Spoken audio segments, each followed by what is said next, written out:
여러분 안녕하세요. 연휴를 어떻게 보냈나요? 연휴도 좋지만 학교에 나오고 싶죠?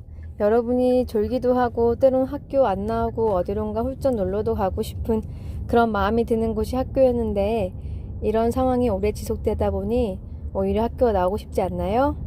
네, 오늘은 문학교과서 197쪽부터 같이 보도록 할게요. 지난 시간에 함께 배운 찬 기파란가는 신라시대 작품인데요. 이제 시간을 뛰어넘어 고려시대 작품으로 가볼 거예요. 자, 여러분은 아이돌 가수를 좋아하는 학생들이 아마 꽤 있을 거예요. 그런데 요즘은 트로트가 굉장히 인기를 끌고 있죠. 예전에 비해 아주 많은 관심을 받고 있어요. 노래의 유행은 이렇게 바뀌는 것 같아요. 아주 오랜 예전에도 그랬어요. 어떤 노래 장르가 인기를 끌다가 또 시대가 바뀌면 노래도 바뀌죠. 그래서 오늘은 고려시대 때 유행했던 한 노래 장르 고려가요에 대해서 알아볼 거예요. 여러분 179쪽을 그림을 봐주세요. 멋진 산 그림이 있죠. 이런 산 가까이에서 가서 구경해보고 싶지 않나요? 우리나라에서 유명한 산들 중 이런 모양을 지닌 산들이 있어요. 자, 제목이 청산별곡인데요. 여러분, 청산이 무엇일까요? 청산은 한자 뜻을 그대로 풀면 푸른 산이에요. 산이 푸르려면 풀과 나무가 많아야겠죠? 풀과 나무가 풍성한 산을 청산이라고 해요. 그런데 여러분, 힘들 때 어디 가고 싶은 곳이 있나요? 그런 곳이 있는 사람도 있고 딱히 정해져 있지 않은 사람도 있을 것 같아요. 선생님은 집이 좋으면서도 집을 싫어할 때도 있었던 것 같아요. 10대를 돌아보면. 자, 청산별곡은 무슨 내용이길래 이런 질문을 하는 걸까요? 자, 이제 다 같이 180쪽으로 가봅시다.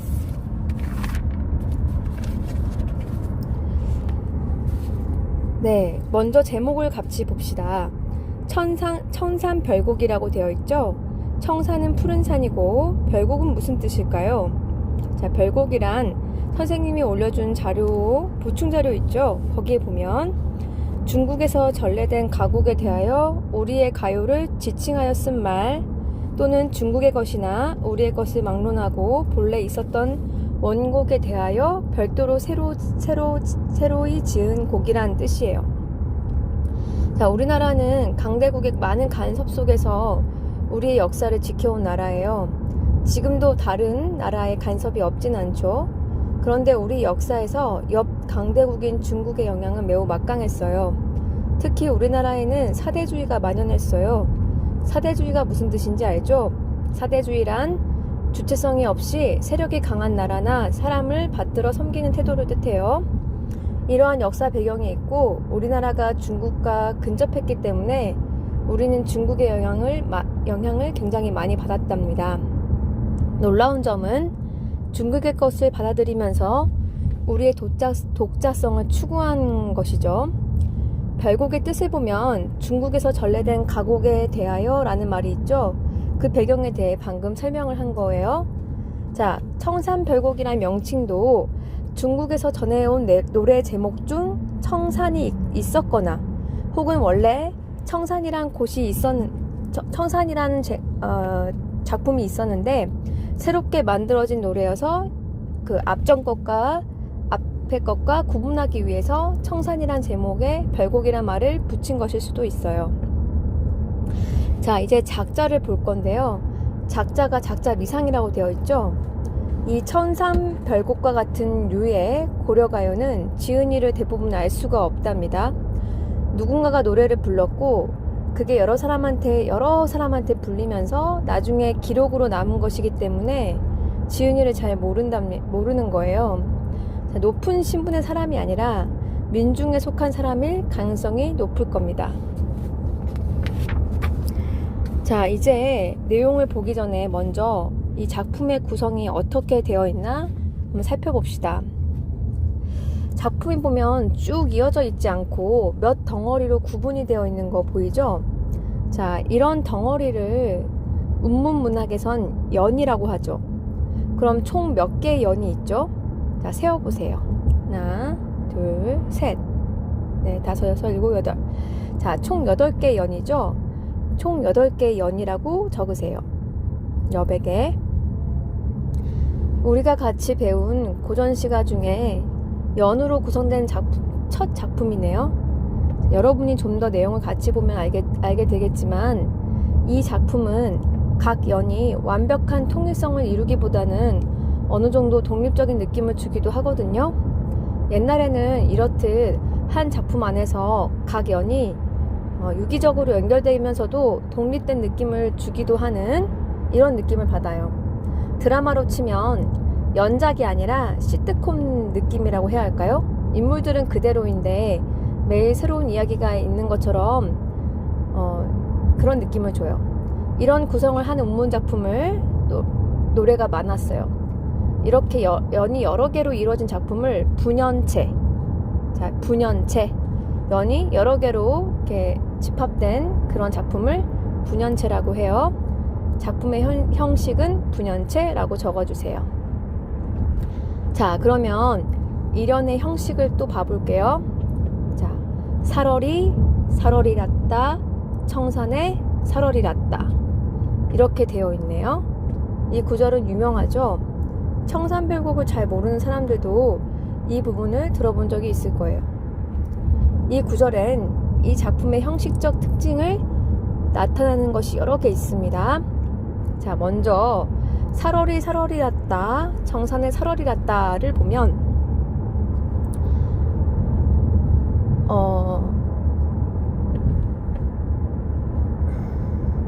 뜻을 현대어 풀이를 보면 현대어 풀이도 선생님이 파일로 올려놓았죠. 살겠노라, 살겠노라, 청산에 살겠노라, 이런 뜻이죠. 자, 살얼이라는 말에 밑줄 치고 A라고 적어주세요. 살얼이랐다, 이것도 거의 앞에 것과 유사하죠. 다시 A라고 적어주세요. 그런데 청산해라는 말이 등장하죠. 이건 살얼이 혹은 살얼이랐다와 다른 내용이죠. 자, 밑줄 치고 B라고 적어주세요. 그리고 다시 살얼이랐다가 나오는데요. 이 부분을 다시 A라고 밑줄 치고 적어주세요. 자, 그럼 AABA가 됐죠? 자, 이런 구절 AABA 형태 또는 AABA 형식 또는 구조라고 해요. 자, A를 3번 반복하여서 이것이 중요하다는 것을 나타내고 반복하면서 운율을 형성해요. 그런데 중간에 B가 들어가는 이유는 우리가 계속 똑같은 것을 반복하면 어때요? 좀 지루할 수 있겠죠. 그리고 똑같은 박자도 흥겹지만 거기서 살짝 박자를 비틀어 주거나 뭔가 새로운 걸 넣어주면 더 흥이 나죠. 그런 효과가 있어요. 이 B를 넣어서 의미를 더 풍성하게 해주려는 의도도 있고 새로운 것을 삽입하여서 식상함을 없애고 흥을 주려는 것이죠. 약간의 긴장감도 주고요. 이런 형식은 민요에서도 많이 나타나고 현대의 시에서도 잘 쓰인답니다. AABA 형식 배웠어요. 자, 이제 글자 수를 봐볼게요. 자, 여러분 펜을 들어서 선생님이 끊으라고 하는 부분을 끊어보세요. 자, 펜을 들고 자, 시작합니다. 살얼이 끊고, 살얼이 끊고, 랐다 끊고, 청산에 끊고, 살얼이 끊고, 랐다 끊고. 자, 그럼 다시 돌아와서 살얼이는 몇 글자죠? 자, 3글자. 살얼이 밑에나 위에 3이라고 적으세요.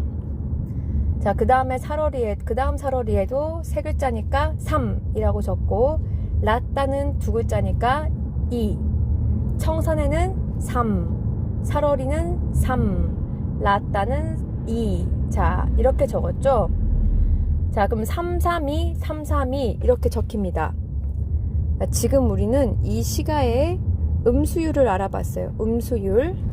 자, 음수율의 개념도 선생님 보충자료에 올려주었는데요. 음수율이란 시에서 음절의 수를 일정하게 나타내어 운율을 표현하는 거예요. 자, 이 시가는 3글자, 3글자, 2글자 이렇게 배치해서 운율을 이루게 했어요. 이것을 332조라고 합니다. 청산별고 제재 정리 파일을 보면 고려가요의 특징 중에 형식상 특징으로 이 332조가 제시되어 있습니다. 자, 그래서 여러분 AABA 구조와 332조에 대해 알아보았어요. 자, 이제 이런의 마지막 줄을 봐보세요. 마지막 줄을 보니까 얄리얄리 얄라셩 얄라리 얄라. 와, 이게 무슨 말일까요? 무슨 주문 같기도 하고 뜻을 알겠나요? 자, 이 부분 옆에 적어주세요. 여음, 그리고 후렴구라고 적으세요. 자, 여음이란 시에서 어떤 위치에든지 올 수 있는데, 자, 의미보다는 운율과 감흥을 위해서 넣는 구절이에요. 그래서 무슨 의미가 있다기보다는 음의 효과, 운율을 위해 있는 것이라고 보아야 합니다. 자, 이 여음 중에 각 연의 끝에 위치하고 있으면 후렴 또는 후렴구라고 합니다. 자, 우리 얄리얄리 얄라셩 보면 구성된 음들을 보면 자음 중에 리을과 이응이 많이 쓰이죠. 이 리을과 이응이 많이 쓰이면 경쾌한 느낌을 주거든요. 자, 후렴구는 경쾌하고 명랑한 느낌을 줍니다. 자, 여러분 이렇게 이론을 통해 이 시가의 형식과 표현 부분을 알아보았네요. 이제 내용을 살펴봅시다. 선생님이 이 작품의 현대어 풀이를 파일로 올려놓았어요. 같이 보도록 하세요. 자, 처음부터 볼게요.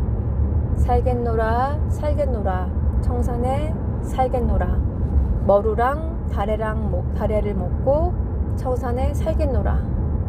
자, 여러분 이 시적 화자가 청산에 살겠다고 3번이나 말했는데 이 청산이 어떤 곳인지 생각을 잘 해야 해요. 여러분 보통 사람들이 어디에 사나요? 땅에, 이 지상에 여럿이 모여서 마을이나 동네를 이루고 살죠. 자, 푸른 산은 멋있고 좋지만 거기에 집을 짓고 사는 사람은 흔치 않아요. 특히 고려시대와 같은 옛날에는 산에서 지내기가 쉽지 않았어요. 호랑이와 곰 같은 맹수도 많았어요. 그런데 왜 산에 살고 싶다고 했을까요? 자, 산에서 살고 싶은 경우는 바로 이 땅에서의 삶이 너무 어려울 때 그렇게 되겠죠. 땅에서 정상적인 삶이 위태롭고 위협받을 때 사람이 없는 산속에 숨거나 피하게 되는 거죠. 대체 어떤 경우에 산에서 사는 게 더 나을까요? 자, 고려시대엔 외적의 침입이 잦았어요. 외적의 침입에 살아남은 사람이거나, 자, 외적이 침입하면 민중들은 삶의 터전을 잃고 목숨을 잃기도 했어요. 붙들려 가기도 하고요. 자, 그러면 외적의 침입에 살아남고 싶거나 혹은 도망을 한 사람이라면 산으로 피했을 가능성이 높죠. 또 여러 가지 이유로 사람들로부터 피해야 하거나 하는 사람이라면 차라리 산이 목숨을 지키기에 나을 수도 있는 거죠. 자, 그렇다면 이 청산은 정말 청산이 좋아서 살고 싶은 것일 수도 있지만 현실에서 도피하기 위해 이 현실의 어려움을 잊고 싶어서 청산에 살고 싶다고 하는 것일 수 있죠. 그래서 청산은 이상향 또는 현실과 대조되는 공간의 의미를 지닙니다. 청산은 이상향 또는 현실의 도피 공간 또는 현실과 대조되는 공간을 의미합니다. 적었죠? 자, 이제 하자는 머리랑 다래가 먹고 싶다고 합니다. 자, 머리는 머루이고 다래는 지금도 다래라고 하는데요. 자, 머루는 포도와 같은 열매이고 다래는 우리나라 토종 키위예요. 자, 산에서 둘 다 얻을 수 있는 열매예요. 이 시적 화자는 거창한 음식을 원하는 게 아니라 산에서 원래 얻을 수 있는 열매를 먹는다고 하니까 소박함이 느껴지죠. 자, 이제 이연을 봅시다. 우는구나 우는구나 새여.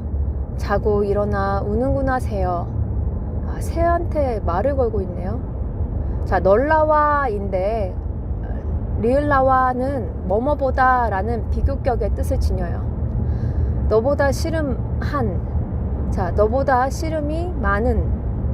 씨름하다. 자, 씨름한에서 하다는 많다라는 뜻을 지닌 옛날 말이에요. 씨름하는 씨름 많은이죠. 너보다 씨름이 많은 나도 자고 일어나서 운다라는 내용이에요. 자, 여러분, 사실 청산별곡도 해석이 굉장히 여러 가지예요. 왜냐하면 시에 대한 정보가 너무 적기 때문에, 예를 들면 정확히 어느 시대에 만든 것인지 누가 지었는지를 모르기 때문에 추측을 할 수밖에 없는 거예요. 이 시를 삶의 비애나 슬픔, 고뇌를 지닌 이가 이 슬픔에서 벗어나고 싶어서 하는 것이라고 대부분 주제를 그렇게 해석하는데요.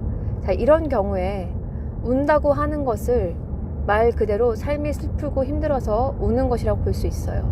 하지만 경우에 따라서는 새가 노래하는구나 라고도 볼 수도 있는데, 결정적인 건 씨름한 나는 이 부분이에요. 너보다 씨름 많은 이라고 했으니 시적 화자는 씨름이 많구나, 걱정이 많구나 라고 생각할 수 있는 거죠.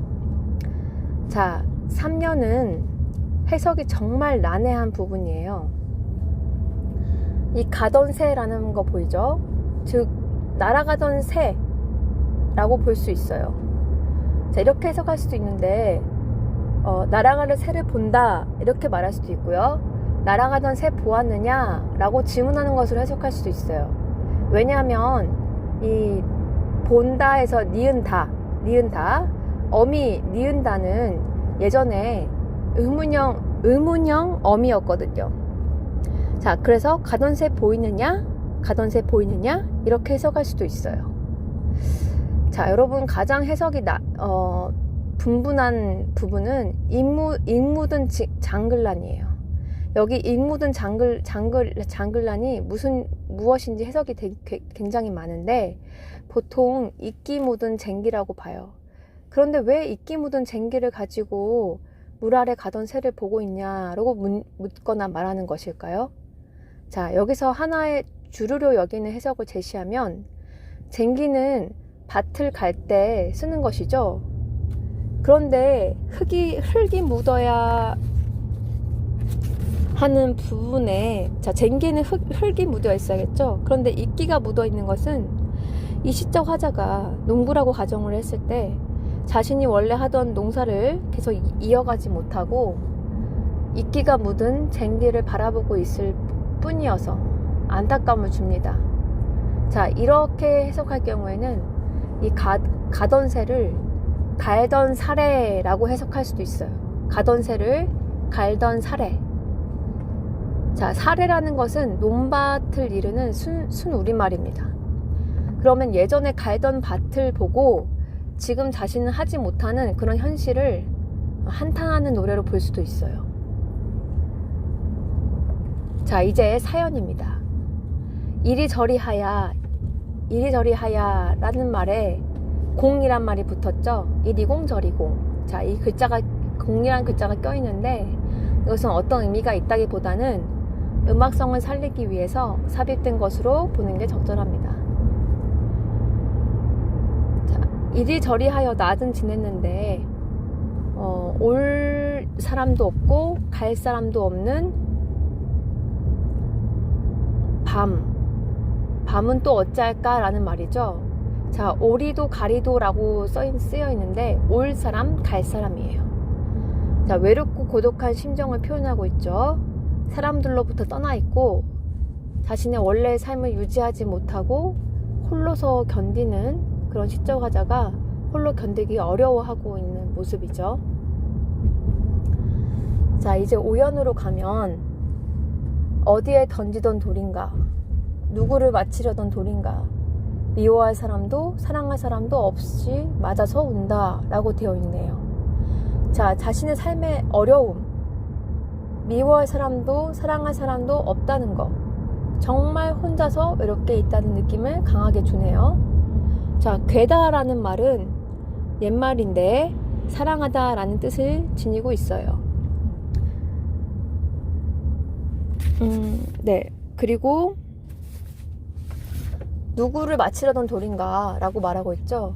그러니까 자기를 마치려는 의도도 없는데 자기가 맞았다는 거예요. 그래서 운명처럼 뭔가 자기의 어려움 또는 외로움을 받아들이고 있는 모습으로도 해석할 수 있습니다. 자, 이제 유견인데요. 바랄이 나오죠. 이거 바다입니다. 이번에는 바다에 살겠다고 하네요. 자, 나문제 굴조개를 먹고 싶다고 했는데 먹는다고 했는데 자, 나문제는 바닷가에 나는 풀입니다. 자, 바다에서도 소박한 음식을 먹으며 살고 싶다고 하는군요. 이 바다는 아까 이련에 나온 청산과 유사한 의미를 지니는 공간입니다. 정말 살고자 하는 곳일 수도 있으나 현실을 피해야만 하는 사람이어서 이 바다라는 공간에 피해 있거나 피하고 싶은 마음을 표현한 것일 수 있어요. 자, 여러분, 칠연인데요. 칠연도 해석이 정말 여러 가지예요. 그런데 많은 사람들이 동의하는 해석으로 제시하겠습니다. 시적 화자는 지나가다가 애정지라고 불리는 곳을 지나가고 있었어요. 그런데 화자는 거기서 사슴이 장대에 올라가 해금을 켜는 것을 듣게 되는 거예요. 자, 애정지는 무슨 부엌이나 이런 데라고 제시가 부엌 같은 곳이에요. 여러분, 그러니까 우리 동물 사슴이 장대에 올라가서 우리나라의 그 악기 중에 해금, 그것을 연주하는 거. 불가능한 일이죠. 자, 두 가지를 고려할 수 있는데, 우선 고려시대에는 산대잡히라는 공연을 하는 집단이 있었어요. 광대라고 볼 수도 있는데 음악과 춤, 가면극 이런 것들을 펼친 예능인들이에요. 이 사람들이 당시 고려시대에 동물 분장을 하고 음악을 연주하기도 했어요. 그러면 사슴은 사슴 분장을 한 사람들로 볼 수 있죠. 그렇다면 시적화자는 마을을 지나가다가 산대잡히가 그 마을에서 사슴으로 분장해서 해금을 연주하는 것을 본 것으로 해석할 수 있어요. 또는 정말 사슴이 연주하는 것을 얘기하는 거라면 이건 불가능한 거죠. 불가능한 것을 얘기하니까 불가능한 것이 일어나길 바라는 마음, 정말 기적을 바라는 하자의 심정, 이런 것들을 표현한 걸 수도 있어요. 그만큼 하자가 견디기 힘든 현실을 보고 있기 때문에 기적을 바라는 그런 심정이 나타나는 것이죠. 그리고 이 시적화자는 그 산대잡히가 하는 공연이라고 봤을 때도 같이 즐기는 것이 아니라 가다가 보고 있거든요. 그래서 같이 어울리지 못하고 거리를 두고 있는 모습을 볼 수 있어요. 자, 이제 8연을 보겠습니다. 마지막 연이에요. 자, 가다니 배부른 독이라고 돼 있죠. 배부른 독. 여러분, 장독 알죠? 우리 간장, 된장 이런 거 담그고 술을 담그는 전통 우리 독이죠. 이 독에 설진강수. 자, 설진강수란 독한 술이에요. 독한 술을 빚는다고 하네요. 자, 여러분, 보통 삶의 어떤 힘겨움이나 고통을 잊고자 할 때 어른들이 술을 찾기도 하죠. 자, 조롱꽃 누룩이라는 말은 조롱받고 누룩 혹은 조롱받고 같은 누룩이라고 해석하는데요. 이 누룩은 술을 빚을 때 반드시 필요한 발효제예요. 자, 누룩이 자신을 잡는다고 하는 것은 이제 누룩 냄새가 자기를 잡는다, 자신이 술을 원한다, 이런 말이죠. 자, 조롱박꽃은 누룩이 조롱박꽃 모양같이 막 피어있다고 생각할 수도 있고요. 아니면 조롱밭꽃, 이 조롱꽃은 아름다운 여자를 비유하는 말이기도 해요. 여자와 같은 누룩이라고 해석 가능해요. 자, 어쨌든 술이 나를 유혹한다, 나를 붙잡는다, 이런 의미죠. 그런데 왜 술을 원할까요? 이 시적화자의 인생이 너무 고달프고 어렵기 때문에 잠시나마 이 술로서 자신을 달래고 또는 잊고 싶다는 것이겠죠. 자, 그럼 각 연을 정리해 보겠습니다. 여러분, 각 연에 각각 적어주세요. 자, 1연은 청산에 대한 동경, 청산에 대한 동경.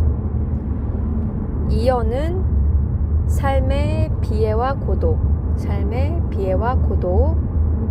3년은 속세에 대한 미련, 속세에 대한 미련.